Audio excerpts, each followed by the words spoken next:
Osnovna vira prihodkov kmetije Pregabršk v Tuhinjski dolini sta gost in pridelava mleka. Živine imajo 30 glav, del jih poleti pasejo na Menini planini.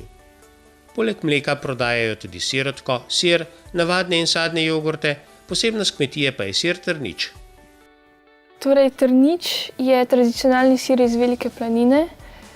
Izdelovali so ga iz skute, ki so ji dodali sol, potem so to pregnetili, odtisnili zraven pisave in sušili 3 tedne na polici, in potem je bilo to nared za spominek za nazaj v dolino, oziroma danes ga uporabljamo kot dodatek jedim, kot parmezan, se riba ne jedi razne. Kropivškove so za izdelavo Trniča navdušili turistični delavci iz Kamnika in Tuhinjske doline. Izdelujejo ga dobra 3 leta, zanj pa so že dobili tudi nagrade. Pri oblikovanju logotipa je Kropivškovim pomagal kamniški pospeševalni Kickstarter, pri izdelavi embalaže za Trnič pa kamniški center Tic. Embalaži je dodano pojasnilo v slovenščini in angleščini, Trnič je namreč zapakiran tako, da je uporaben tudi kot darilo. Kmetija sicer nima ekološkega certifikata, vendar delajo povsem ekološko.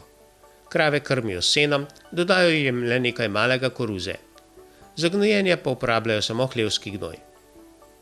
Posebnost kmetije je tudi 70 metrov dolg mlekovod. Napeljali so ga iz hleva prek ceste v hišo, pozimi pa ga ogrevajo, da preprečijo zamrzovanje.